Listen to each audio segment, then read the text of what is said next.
Ang kwentong ito ay katang-isip lamang at walang intensyong makasira ng reputasyon ng anumang tao, grupo, o lugar. Layunin nitong maghatid ng kilabot, aral, at libangan base sa mga paniniwala at alamat ng ating kulturang Pilipino. Ang anumang pagkakatulad sa totoong buhay ay nagkataon lamang. Maging bukas ang isipan habang binabasa ang kwento.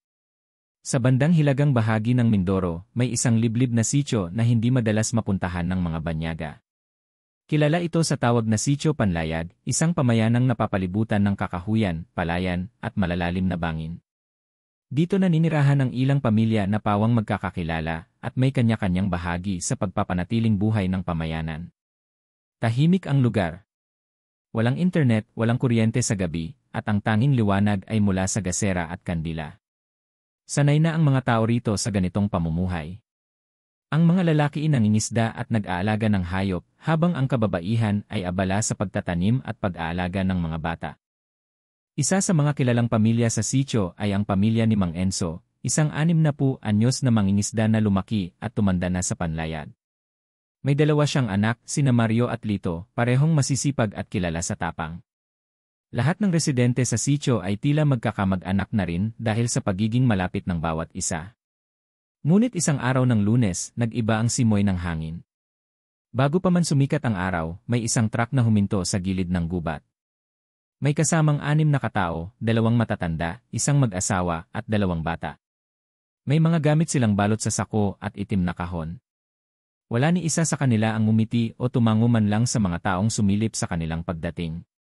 Aba, sino kaya yung mga yon? Tanong ni Aling Nita habang pinagmamasdan ang mga bagong dating mula sa bintana ng kanyang bahay. Wala daw silang kamag-anak dito, sagot ni Mang Pido, ang tanod ng sitio. Pero sabi nila galing sila sa kabilang isla. Nasunugan daw at naghahanap ng panibagong tahanan. Ang mga bagong dating ay nanirahan sa isang lumang bahay na matagal nang walang nakatira. Sila raw ay pamilya Gutierrez, ayon sa kanilang pagpapakilala. Tahimik, may sariling dalang pagkain at bihirang makisalamuha. Hindi nagtagal, napansin ng mga tao ang mga kakaibang gawain ng pamilyang ito. Tuwing umaga, sarado ang kanilang bahay, tila walang tao. Ngunit kapag sumapit ang dilim, saka lang sila lumalabas. Minsan ay may naririnig na tila pag-iyak ng hayop sa likuran ng kanilang bahay. May pagkakataong may naamoy na tila nabubulok na karne sa hangin. Si Mario, nalikas na mausisa, nagsimulang bantayan ang bahay tuwing gabi. Parang may mali sa kanila, bulong niya kay Lito. Hindi sila tulad natin. At bakit sa gabi lang sila gumagalaw? Pero pilit pa ring isinasantabi ng iba ang mga hinala. Marami ang nagtatanggol sa pamilya Gutierrez, baka nga naman talagang biktima lang ng sunog at naghahanap ng bagong simula.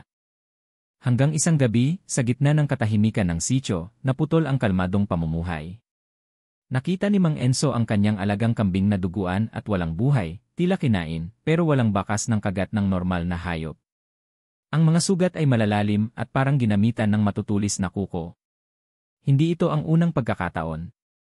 Sa loob ng 2 linggo, 4 na hayop na ang nawawala o natatagpuang patay. Ano bang nangyayari sa lugar natin? Tanong ni Aling Marta, habang hawak ang rosaryo. Dati, kahit aswang, hindi dumadapo rito. Wala pang pruweba, pero ang mga mata ng tao ay unti-unti nang nakatingin sa bahay ng mga Gutierrez. At sa gabi ng ika-negatibo 14 na araw mula nang dumating sila, may narinig na ungol si Mario.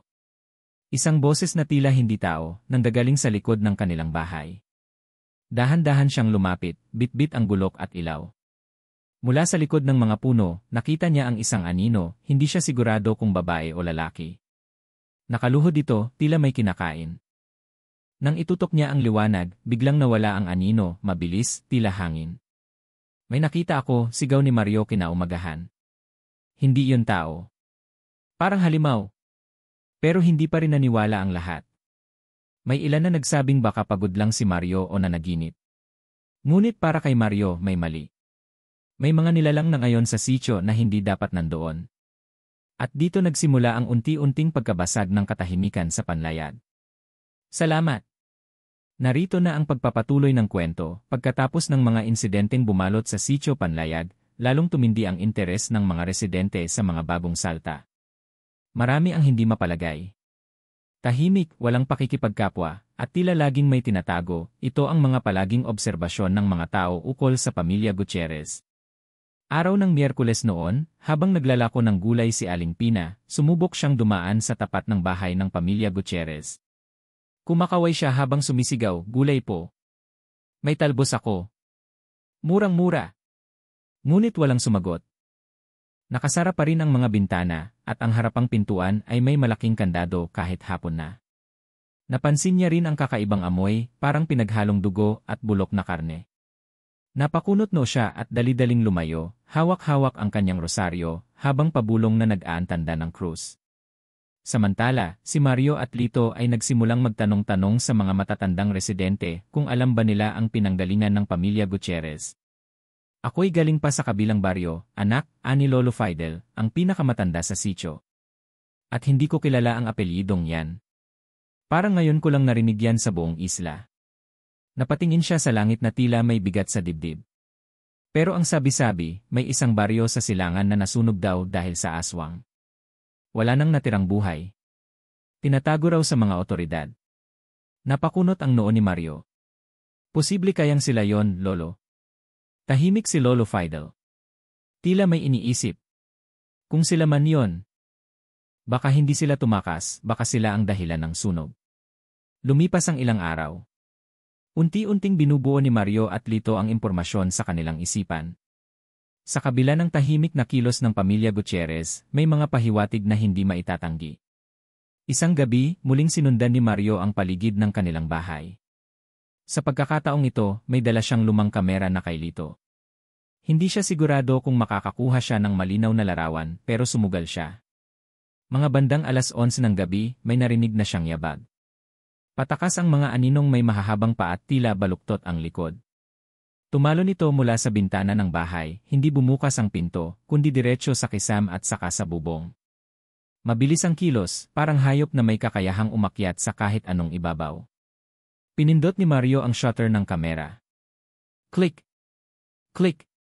Kinabukasan, excited siyang ipakita kay Lito ang nakuha niyang larawan.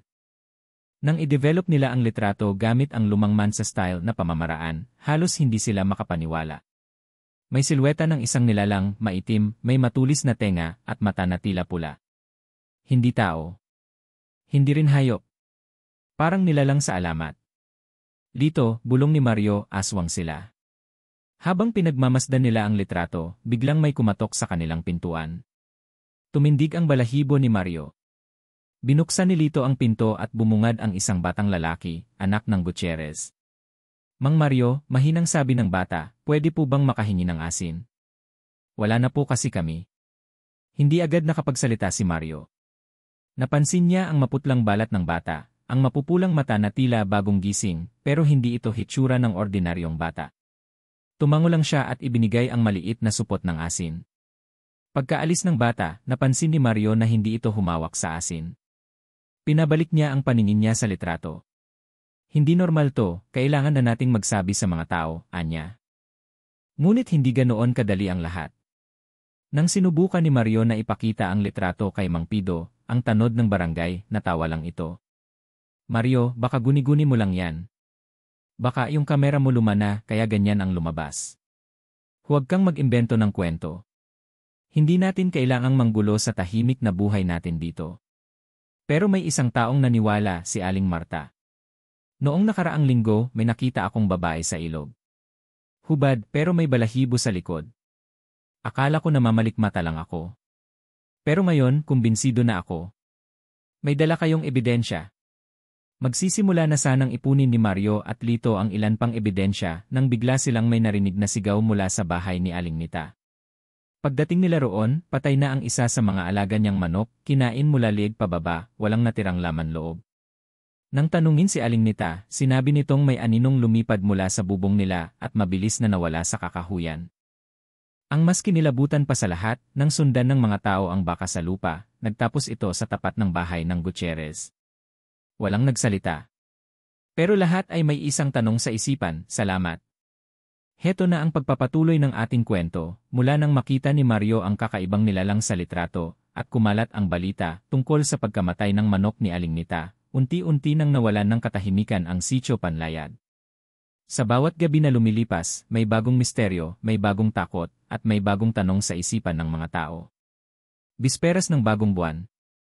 Gabi ng Sabado, kalmadong simula ng gabi. Tahimik ang paligid, pero sa ilalim ng katahimikang iyon, parang may nagkukubling panganib. Sa gitna ng gabi, may narinig si Mang Enzo na pagaspas ng pakpak sa bubungan nila. Mabigat. Malakas. Hindi pangkaraniwang ibon. Tumigil ito ng ilang segundo pagkatapos ay biglang naglaho. Kinabukasan, napansin niyang bukas ang kulungan ng mga sisiw niya. Lahat ng sisiw ay walang patak ng dugo, walang bakas ng kagat. Parang nawala lang. Nanakawan ako, anya sa mga kapitbahay. Pero ang tanong ng lahat, sino ang magnanakaw ng mga sisiw nang hindi nababasag ang kulungan at hindi naiiwanan ng bakas? Habang pinag-uusapan ito sa maliit na tindahan ni Aling Pina, lumapit si Lito at Mario at muling ibinahagi ang mga napapansin nila sa pamilyang Gutierrez. Ano nang balak natin, Lito? Tanong ni Mario habang kinakabahan. Magbantay tayo ulit mamayang gabi. Pero ngayon, hindi lang kamera ang dala natin. Magdala tayo ng asin, bawang, at buntot pagi. Kung totoo ngang sila ang aswang, kailangan nating maging handa. Gabi ng pagbabantay. Mula sa madilim na likod bahay ng mga Gutierrez, nagkubli sina Mario, Lito, at ang kaibigan nilang si Temyong. May dalang mga panang gawa sa kawayan, kutsilyo, at bote ng langis na may bawang. Halos 2 oras silang naghintay, hanggang sa may narinig silang yabag mula sa loob ng bahay. Sunod ay tunog ng kahoy na bumubuka, tila may hatch sa sahig. Unti-unting lumabas ang isang nilalang, hindi tao, hindi hayop. Matangkad, kulay abo ang balat, mahaba ang kuko, at may naglalaway na bibig. Ang mga mata nito'y nagliliwanag sa dilim. Napahawak si Temyong sa dibdib niya, halos mawalan ng hininga sa takot. Si Lito ay halos mapaiyak. Ngunit si Mario, kahit nanginginig, ay pinindot muli ang kanyang kamera. Click! Tumalon ang nilalang sa puno, dumaan sa kisam, at mabilis na nawala sa kawalan. Diyos ko, bulong ni Mario. Totoo. Aswang sila. Umaga ng linggo. Hindi na nagtangkang itago pa ni Mario ang litrato. Pumunta siya sa bahay ni Kapitan Roll, ang pinuno ng sitio. Ngunit kahit si Kapitan, takot na takot at ayaw nang makialam. Mario, makinig ka, mahina nitong sabi. Kapag kinalaban natin sila at totoo nga, baka lahat tayo mamatay. May mga ganitong kwento noon sa kabilang isla, buong baryo naglaho. Walang natira. Ngunit hindi mapakali ang 3 binata. Kaya nagdesisyon silang lumapit kay Lola Coring, ang matandang albularya ng sitio na matagal nang hindi nakikisalamuha sa kahit sino. Kilala siya bilang tagapanggamot at tagapag-ingat ng mga lumang orasyon. Pagdating sa bahay ni Lola Coring, sinalubong sila ng malakas na amoy ng insenso at palaspas. Ako'y matanda na, wika ni Lola Coring habang sinisindihan ang kandilang puti. Pero kilala ko ang amoy ng kadiliman. Mga anak, matagal nang may lihim ang sitio nating ito. Noon pa man, may mga nilalang nang nagkukubli. Ngayon, bumalik na sila. At kung hindi natin sila mapipigilan, marami pa ang mawawala. Ibinigay niya sa kanila ang isang lumang libro ng orasyon, dasal kontra aswang, at maliit na bote ng langis na may halong dinikdik na ugat ng panabis. Kapag ito'y pinahid sa pintuan nyo, hindi sila makalalapit. Gabi na naman. Habang lumalalim ang gabi, sunod-sunod ang kababalaghan. May batang babae na nawala habang natutulog sa duyan. Natagpuan ito kinabukasan, nasa puno ng niyog, tulog, pero may kagat sa batok. May mga hayop na natagpuang wala ng bituka.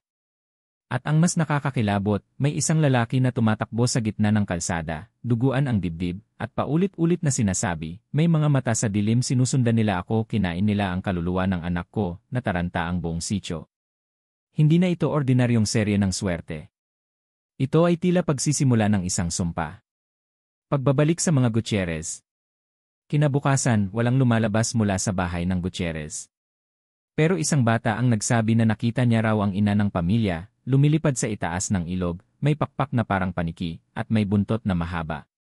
Hindi agad siya pinaniwalaan, pero nang makita nila ang bakas ng paa sa gilid ng ilog, malaki, mahaba ang kuko, nagduda na ang lahat. At sa wakas, kahit pilit iniiwasan, maraming residente ang nagsimulang magdasal ng malakas tuwing gabi. Ang iba ay nagsabit ng bawang sa bintana, ang iba naman ay nagsindi ng kandila sa bawat sulok ng bahay. Ngunit alam ng lahat, hindi sapat ang mga ito para pigilan ang paparating na mas malalalang gabi. Narito na ang pagpapatuloy ng ating kwento. Sa pagsapit ng bagong linggo, ang dating tahimik at masayang Sitio Panlayag ay tila naging isang lugar ng kababalaghan at takot. Walang gabi ang lumilipas na walang nangyayaring hindi maipaliwanag, mga alagang nawawala, mga bata na umiiyak sa panaginip, at mga hayop na natatagpo ang wala ng lamang loob. Araw ng Lunes, isang kagulat-gulat na pangyayari ang yumanig sa buong sitio. Natagpuan sa ilog ang bangkay ni Mang Celso, isang magsasakang kilala sa lakas at sigla. Wala na siyang mga mata, at ang kanyang katawan ay parang sinipsip, tuyo, parang piniga. Ang paligid ng kanyang katawan ay may mga bakas ng kuko, at sa may leg niya ay may kagat na tila galing sa malalaking ngipin. Ang mga tao sa sitio ay nagpatawag ng pagpupulong. Ang lahat ay nagtipon sa maliit na kapilya sa gitna ng lugar. Ang usapan, ano ang gagawin natin sa pamilyang Gutierrez? Ako'y naniniwalang sila ang may kagagawan nito, sigaw ni Aling Nita habang umiiyak. Simula nang dumating sila, nagsimula ang mga patayan at kababalaghan. Pero may ilan ding tumutol. Wala tayong ebidensya, sabi ni Mang Pido, ang tanod. Hindi natin pwedeng basta-basta pagbintangan ang mga bagong salta. Tumayo si Mario at inilabas ang kanyang mga litrato. Ito ang ebidensya. At hindi lang yan, may mga saksi na. Hindi na tutungkol sa kung may aswang o wala. Ito ay tungkol sa kung makakaligtas pa ba tayo sa mga susunod na araw. Tahimik ang lahat. Hanggang sa nagsalita si Lola Coring na noon ay tahimik lang sa likod ng kapilya. Ang mga nilalang na ito ay hindi basta-bastang halimaw. Sila'y may kakayahang magbago ng anyo, mamuhay na parang tao, at lokohin ang ating paningin. Kung sila nga ay aswang, at ako'y kumbinsido na, dapat tayong kumilos ngayon bago pa mahuli ang lahat. Nagdesisyon ang mga tao. Hahatiin sa 3 grupo ang mga kalalakihan para sa gabi-gabing pagbabantay. Magtatayo ng mga post ng ilaw gamit ang langis, at bawat bahay ay kailangang may asin, bawang, at buntot pagi. Sa likod ng kapilya, naghanda rin ng isang improvised na altar para sa mga orasyon at panalangin laban sa masasamang espiritu. Unang gabi ng pagbabantay. Nagkaroon ng tensyon sa hangin. Ang mga bata ay pinatulog ng maaga, ang mga babae nasa loob ng bahay, at ang mga lalaki may hawak na bolo, pana, at sulo. Sina Mario, Lito, at Temyong ay nakapwesto malapit sa bahay ng Gutierrez. Tahimik ang gabi, tila walang galaw. Ngunit mga bandang 12:00 ng hating gabi, may narinig silang malalim na ungol mula sa kakahuyan. Sumunod ay malakas na pagaspas ng pakpak. Mula sa kadiliman ay bumaba ang isang nilalang, matangkad, may pakpak na parang paniki, at mata na pulang-pula. Aswang, sigaw ni Lito. Nataranta ang ilan, pero si Mario ay agad nagpakawala ng pana na may asin sa dulo. Tumama ito sa pakpak ng nilalang, na napasigaw sa sakit. Bigla itong umalis at lumipad pabalik sa bahay ng Gutierrez. Tumakbo ang grupo patungo roon. Ngunit pagdating nila, sarado ang lahat ng pinto at bintana. Walang gumalaw. Walang sumagot. Ang bahay ay tila nawala ng buhay. Hindi sila tao, bulong ni Temyong. Kahit hindi mo sila galawin, sila na mismo ang papatay sa atin. Sumunod na araw. 2 kalabaw ang natagpuang patay sa palayan. Ang isa ay walang ulo. Ang isa na may buto na lang ang natira. Lalong lumakas ang paniniwala ng mga tao na ang Gutierrez nga ang sanhi ng mga trahedya. Dahil dito, nagsagawa ng lihim na pagpupulong sina Mario, Lito, Lola Coring, at ilan pang matatapang na lalaki sa sitio. Ang plano, salakayin ang bahay ng Gutierrez sa gabi, tuwing wala silang anyong tao. Gamit ang mga orasyon mula kay Lola Coring, magdadala sila ng langis na banal, asin, bawang, buntot pagi, at rosaryo. Hindi sila papasok para patayin agad, ang layunin ay makita at mapatunayan ang tunay na anyo ng pamilya Gutierrez. Gabi ng pagsalakay. Madilim ang langit. Walang buwan. Tila ito ang pinakaperpektong oras para sa paglusob. Sa utos ni Mario, dahan-dahan silang lumapit sa bahay. 2 lalaki ang pumuesto sa likuran, habang ang iba ay sa unahan. Bitbit ang sulo at kutsilyo na may langis ng panabis. Bigla, bumukas ang pinto, hindi galing sa kanila. Isa sa mga Gutierrez ang lumabas, ang matandang lalaki. Ngunit imbes na magulat, umiti ito at unti-unting nagbago ang anyo sa harap nila. Ang kanyang balat ay naging kulay abo, ang mata ay lumiwanag, at ang bibig ay lumaki na may matatalim na ngipin. Naglabasan mula sa likod niya ang matatalas na pakpak. Nagsisigawan ang mga lalaki. Aswang! Hinampas ni Lito ang halimaw gamit ang buntot pagi. Napasigaw ito sa sakit at biglang tumakbo pabalik sa loob. Sunod-sunod ang hiyawan mula sa bahay, tila may mga taong nagkakagulo, nagbabanggaan at umaatungal. At pagkatapos ng ilang segundo, katahimikan. Pagkatapos ng gabi, walang nakita sa loob ng bahay kinabukasan. Wala ni isa sa pamilya Gutierrez. Ang bahay ay puno ng amoy ng asupre, dugo, at nabubulok na laman. Ang altar ay may mga nakasulat sa wikang hindi maintindihan, at may mga balat ng hayop at tao sa sulok ng silid. Umalis na ba sila? O nagtatago lang? At ang pinakamalaking tanong ng lahat, kung sila'y naitaboy, sino pa ang naiwan sa sitio? Salamat! Narito na ang pagpapatuloy ng ating kwento, matapos ang biglaang pagkawala ng buong pamilya Gutierrez mula sa kanilang bahay, lalong tumindi ang kaba sa puso ng mga taga-sitio Panlayad. Ang ibang residente ay inakala na tapos na ang panganib na tuluyan ng nilisan ng mga aswang ang lugar. Ngunit may ilan, partikular na sina Mario, Lito, at Lola Coring, ang hindi kumbinsido. Hindi sila alis ng basta-basta, ani Lola Coring habang pinupunasan ang kanyang lumang krusipiho. Ang mga nilalang na yan ay parang anino, maaari silang magtago, magpalit ng anyo, at muling bumalik kahit pa akala mo'y ligtas ka na. Pagpasok sa bahay ng Gutierrez 2 araw matapos ang insidente, muling nagtipon ang grupo ni na Mario upang pumasok at siyasatin ng maigi ang abandonadong bahay. Mabigat ang hangin sa loob, amoy asupre at usok. Ang mga pader ay may sulat na hindi pangkaraniwang wika, parang ukit ng lumang kultura o kulto. Sa isang sulok, may altar na may basag na bote ng dugo, mga itim na kandila, at larawan ng mga hayop na putol ang ulo. Parang kulto, bulong ni Lito. Pero may mas malalim pa rito, sa ilalim ng hagdanan, natagpuan nila ang isang tinakpang lagusan. Nang buksan ito, may makitid na daan pababa, tila lihim na silong o kuweba. Bitbit ang sulo at bawang, dahan-dahan silang bumaba. Ang hangin ay mas malamig at bawat hakbang ay may halong kaba at kabaog. Pagdating sa dulo ng lagusan, nabungaran nila ang isang malawak na kuweba, puno ng simbolo, at sa gitna nito ay isang balon na kulay itim ang tubig. May mga balat ng hayop na nakasabit sa paligid, at sa lupa ay may mga buto, hindi lang buto ng hayop, kundi tila pati buto ng tao. Huwag kayong lalapit sa tubig, babala ni Lola Coring. Ito ang pinagmumulan ng lakas nila. Isa itong balon ng dugo. Ayon sa mga lumang kasulatan, dito nila kinukuha ang kanilang enerhiya, dito rin nila inilulubog ang mga kaluluwang kinain nila. Biglang napansin ni Mario ang isang maliit na kahon malapit sa altar. Nang buksan niya ito, natagpuan nila ang mga lumang dokumento, mga tala ng pangalan ng mga tao, petsa, at lugar ng mga insidente. Sa bawat pahina, may nakaitim na tinta ng krus at bilog. Lito ito mga pangalan ng mga taga-ibang lugar. Parang listahan ng mga biktima, dagdag ni Temyong.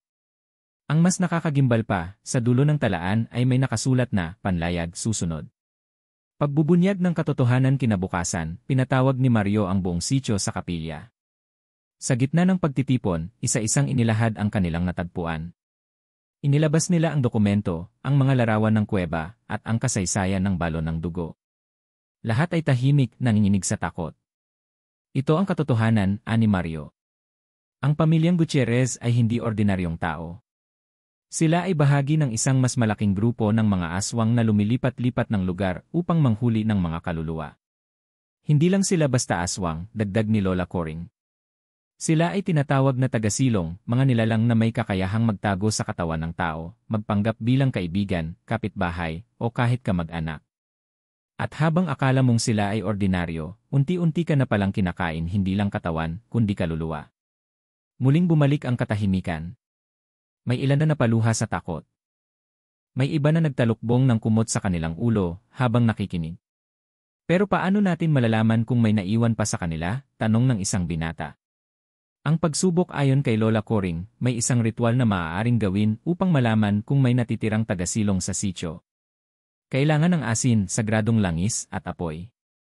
Kapag ang apoy ay naging kulay asul sa harap ng isang tao, nangangahulugan itong may dala siyang dilim.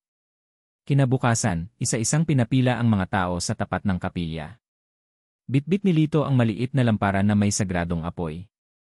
Sa bawat dumaraan, pinapatakan ng langis ang palad at saka pinapadaan sa apoy. Una, kay Aling Marta, walang nangyari. Pangalawa, kay Mang Enzo, normal ang apoy. Pangatlo, isang bata. Pagdaan ng bata, nagkulay asul ang apoy. Napamulagat si Lola Coring. Huwag niyong gagalawin ang bata, utos niya. Hindi siya ang tunay na nilalang. Siya'y ginamit lang na sisidlan. Umiyak ang bata. Ayoko na. Ilabas niyo ako rito. Sumigaw si Lola Coring ng orasyon habang itinutok ang langis sa noo ng bata. Nang magsimulang lumabas ang usok mula sa katawan ng bata, isang matinis na sigaw ang umalingaw-ngaw, hindi boses ng bata, kundi ng matandang lalaki. At mula sa likod ng bata, lumabas ang anino ng matandang Gutierrez. Pagkatapos ng ritual matapos ang insidente, napag-alaman ng buong sityo na isa lamang ang naitaboy, ang matandang Gutierrez. Ngunit paano ang natitirang miyembro ng pamilya? Ang babaeng asawa? Ang dalawang bata pa? O ang lalaking asawa? At ang mas malupit na tanong, mayroon pa bang ibang nahawahan? Narito na ang pagpapatuloy ng ating kwento, matapos ang ritual ni Lola Coring at ang pagbubunyag ng isa sa mga taga-silong, lalong naging malinaw sa mga taga-sityo panlayag na hindi pa tapos ang laban. Ang pamilyang Gutierrez ay hindi tuluyang naitaboy, bagkus, ang matandang lalaki lamang ang naipalaya sa katawan ng inosenteng bata. May natitira pa, nagkukubli sa dilim, naghihintay ng tamang pagkakataon upang bumawi. At sa gabing iyon, nagsimula ang pinakamatinding pagsubok sa sityo. Gabi ng apoy at dugo 2:00 ng madaling araw. Malakas ang ulan, at ang hangin ay tila may dalang masamang balita. Habang natutulog ang mga residente, isang sunod-sunod na sigaw ang yumanig sa sityo. Aswang! Naandyan si Ilaa. Si Temyong, duguan at sugatan, ay tumatakbo mula sa palayan. Hawak ang kanyang saksak na gawa sa matulis na kawayan na may palamuti ng buntot pagi. Sinugod nila ako habang nagbabantay ako. Marami sila, hindi lang ang Gutierrez. Nagkagulo ang mga tao. Tumakbo sina Mario at Lito papunta kay Lola Coring upang kunin ang mga natirang orasyon at langis. Sa gitna ng dilim, unti-unti nang lumilitaw ang mga anino, matatangkad, nakayuko, may matutulis na kuko, at may mga mata na kumikislap sa dilim. Mula sa bubong. Mula sa kakahuyan. Mula sa ilalim ng lupa. Parang bangungot na naging totoo. Ang depensa ng sityo agad na pinailawan ang mga post ng langis at kandila. Ang bawat tahanan ay nagdikit ng asin at bawang sa mga pinto at bintana. Ang mga lalaki ay humawak ng sulo at sandata, habang ang kababaihan ay nagdasal ng malakas sa harap ng mga altar. Sa gitna ng kaguluhan, si Mario ay namuno sa mga tagapagtanggol. Walang lalabas. Walang susuko. Panindigan natin ito, para sa sityo, para sa ating pamilya. Tumalon mula sa bubungan ang isang aswang, si Ambo, ang lalaking Gutierrez. Hindi na siya tao. Ang kanyang balat ay itim, may pakpak, at ang dila ay mahabat parang ahas. Tinangkang sunggaban si Lito, pero sinalubong siya ng kutsilyong may sagradong langis. Napasigaw si Ambo, umusok ang kanyang balat, at bigla siyang umurong papunta sa madilim na bahagi ng gubat. Hindi pa tapos yan, sigaw ni Lito. Kilala ko ang mga mata niya. Babalik yan. Sagupaan sa gitna ng ulan, habang bumubuhos ang ulan, bumagsak sa gitna ng plaza ang isa pang nilalang, ang babaeng Gutierrez. Ang kanyang buhok ay mahaba, maputi ang balat, ngunit ang matay itim na itim, at ang mga kukoy parang panghukay. Lalapain ko kayong lahat, sigaw niya. Agad siyang sinalubong nina Mario, Temyong, at Mang Andoy. Habang si Mario ay nakikipagsagupaan gamit ang saksak na may buntot pagi, si Temyong ay nagpapahid ng asin sa lupa upang pigilan ang paglapit ng nilalang. Si Mang Andoy ay nagpakawala ng pana na may langis ng bawang. Tumama ang pana sa balikat ng nilalang. Napasigaw ito at lumundag pabalik sa kadiliman. Ngunit bago siya tuluyang makatakbo, isang matandang babae ang lumabas mula sa kapilya, si Lola Coring. Bitbit ang isang balabal ng anting-anting, tumutok siya sa nilalang at sumigaw ng dasal. Sa ngalan ng Diyos na buhay, sa liwanag ng katotohanan, ikaw na anak ng dilim, bumalik ka sa pinanggalingan mong kadiliman. Tumigil ang aswang, napahawak sa ulo, at biglang tumilapon, parang may humatak sa kanyang anino paatras. Biglang sumabog ang katawan niya sa usok at apoy. Nagtayuan ang mga tao sa tuwa. Isa ginaivan tumumba. Ang huling pag-atake ngunit hindi pa tapos. Mula sa ilalim ng lupa, nagsimulang lumitaw ang mga kamay, payat, mahaba ang kuko, at nangingitim. 3, 5, 7, may mga ibang nilalang pa palang nakabaon sa ilalim ng sitio. Mga dating biktima, nilaso ng itim na tubig ng balon ng dugo, at ginawang kasangkapan ng mga aswang. Zombie yan biktima, sigaw ng isang residente. Ngunit hindi ordinaryong zombie. Ang bawat isa sa kanila ay may dilang humahaba, may lakas na parang hayop, at hindi natitinag sa saksak. Pinagtulungan sila ng mga lalaki. Tinutukan ng apoy, sinabuyan ng asin at binugbog ng dasal. Sa loob ng 30 minuto, naging impyerno ang buong sitio. Pagkatapos ng laban bandang 4:00 ng madaling araw, unti-unting natahimik ang paligid. Ang apoy sa poste ay halos maubos na at ang ulan ay huminto na rin. Isa-isang nagbalikan ang mga tao mula sa pagtatago. Maraming sugatan. May ilang nasawi. Ngunit ang mahalaga na ipanalo nila ang unang tunay na digmaan laban sa mga nilalang ng dilim. Wala na ang pamilya Gutierrez. Wala na ang mga multo ng balon. At ang buong sitio panlayag ay muling nakahinga pansamantala. Ngunit isang bagay ang napansin ni Mario. Sa pinakailalim ng kuweba, ang balon ng dugo ay hindi pa rin tuyo. Narito na ang pagpapatuloy ng kwento, sa kabila ng pag-urong ng panganib at pagkatalo ng pamilya Gutierrez sa harap ng buong sitio, isang banta pa rin ang nanatili, ang balon ng dugo sa ilalim ng abandonadong bahay. Habang ang lahat ay nagsisimula ng mag-ayos ng mga nasirang tahanan at burol para sa mga nasawi, sina Mario, Lito, Temyong, at Lola Coring ay patuloy na nagbabantay. Isang tanong ang hindi nawala sa kanilang isipan, bakit hindi pa rin natutuyo ang balon?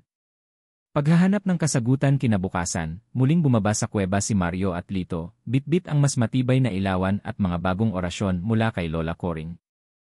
Nakasunod din si Mang Enzo, dala ang mga kasangkapang maaaring gamitin upang tabunan o sirain ang balon kung kinakailangan. Habang nilalapitan nila ang balon, napansin nila ang kakaibang pagbabago. Ang tubig ay tila kumikilos ng may sariling buhay, may mga bula, may kulay itim na sinlaki ng itlog ng manok, at tila may mga hugis mukha na lumilitaw sa ibabaw. Parang may kaluluwa sa loob, bulong ni Lito habang napaatras. Tumango si Lola Coring. Ito ay hindi ordinaryong balon. Isa itong ugat ng kasamaan. Sa ilalim nito may pinagmumulan pa. At habang hindi natin nasasara ang ugat, mananatili ang ugnayan ng mga nilalang na yon sa mundo natin. Paano natin isasara? Tanong ni Mario. May inilabas si Lola Coring na lumang kasulatan, balat ng hayop, sinulatan ng sinaunang baybayin. Isang sakripisyo ang kailangan. Isang kaluluwang handang ialay, hindi upang mamatay, kundi upang putulin ang tulay ng dilim at ilawan ang lagusan ng mga nilalang. Ang halalan ng pagpapasya, bumalik sila sa kapilya at ipinatawag ang mga matatanda ng sitio. Ipinaliwanag ni Lola Coring ang kanilang natuklasan. Kailangan ng isang tao na magbantay sa balon habang ginagawa ang ritual sa loob ng 7 araw, isang linggong walang pagkain, walang tulog, at walang labas sa kuweba. Sa 7 araw na yon, paliwanag ni Lola Coring, dadaluyong ang mga nalalabing anino upang pigilan ang pagsasara ng balon. At kung hindi sapat ang lakas ng loob ng taong magbabantay, baka siya ang hilahin papasok. Tahimik ang lahat. Pwede bang ako na? Tanong ni Temyong, bagamat nanginginig. Hindi, biglang sabi ni Mario. Ako ang nagsimula ng pagbabantay. Ako ang unang nakakita. Ako ang may pinakamaraming alam tungkol sa mga nilalang. Hayaan niyo akong ako na. Pumalag si Lito. Hindi kita hahayaan mag-isa. Kasama ako. Umiling si Mario. Kailangan may maiwan na magtatanggol sa mga tao kapag ako ay wala. Ikaw na yon, Lito. Hindi nakaimik si Lito. Alam niyang tama ang kaibigan. Ang simula ng ritual pagpasok ng gabi, bumaba si Mario sa kuweba, dala ang sagradong ilawan, orasyon, at langis. Pinalibutan ng asin ang paligid ng balon at sinindihan ang 7 kandila. Isinara ang lagusan at wala nang makakapasok o makakalabas sa loob ng 7 araw. Habang ang buong sitio ay nag-aalay ng dasal at kandila sa bawat bahay, si Mario ay mag-isa, kaharap ang bulwak ng dilim. Sa loob ng 7 araw-araw isa, narinig niya ang mga boses ng mga namatay sa sitio. May mga iyak ng bata, mga bulong ng matatanda, at mga palahaw ng mga hayop. Pero nanatili siyang tahimik at nagdarasal. Araw-dalawa, may aninong sumubok pumasok sa loob ng bilog ng asin. Nang lumapit ito, mukha itong si Mang Celso, ang magsasakang pinatay. Pero may mata itong itim at walang katawan. Mario, tulungan mo ko, mahinahon niyang binasa ang orasyon at itinaas ang krusipiho. Naglaho ang nilalang. Araw 3, lumamig ang paligid. Umusbong ang mga ugat sa dingding ng kuweba. May sumisigaw, tama na. Bumalik ka sa itaas. Ngunit alam niyang nililinlang siya. Araw 4, nakita niya si Lito o isang anyo ni Lito, sugatan, umiiyak. Tulungan mo ako, Mario, sila'y nandyan na, ngunit hindi siya nilapitan. Sa halip, sinigawan niya, hindi ikaw si Lito. Alis! At ang anino ay natunaw. Araw 5, nahihilo na siya sa gutom at antok. Pero patuloy ang pagdarasal.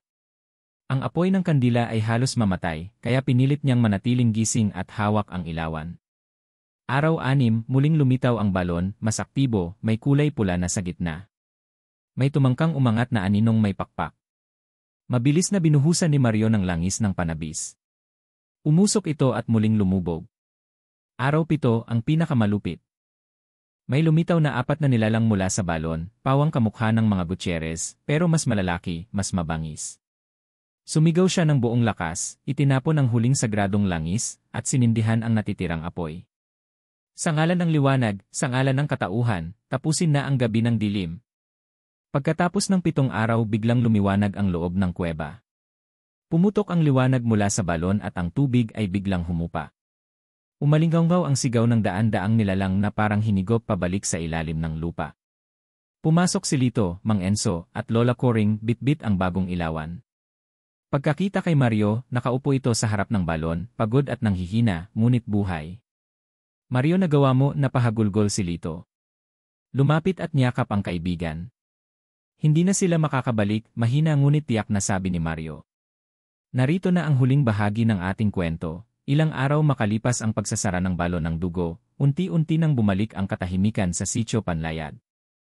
Ang dating madilim at malamig na simoy ng hangin ay napalitan ng banayad na liwanag ng araw at masayang halakhakan ng mga bata.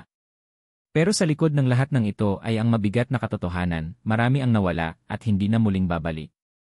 Ang mga bahay na dati nababalot ng takot, ngayoy tinutulungan ng bawat isa na muling maitayo. Ang kapilya ay muling napuno, hindi ng sigawan ng takot kundi ng sabayang panalangin, pasasalamat, at tahimik na pagluha sa mga nawalang kaanak. Pagbangon ni Mario, ilang araw ding nanatili si Mario sa tahanan ni Lola Coring para magpagaling. Mahina ang kanyang katawan, tila hinigop ang halos lahat ng lakas niya sa loob ng 7 araw sa ilalim ng kuweba. Ngunit ang kanyang isipan ay matatag pa rin, buo, malinaw, at handang tanggapin ang mga nangyari. Dumalo ang buong sitio sa kanyang paglabas mula sa bahay. Salamat, Mario, wika ni Mang Enzo habang lumuluha. Kung hindi dahil sa iyo baka wala na kami ngayon. Tinapik siya ni Lito sa balikat. Ikaw ang tunay na bantay ng sitio. Ngunit mumiti lamang si Mario at mahina niyang tugon, hindi lang ako ang lumaban. Tayong lahat ang lumaban.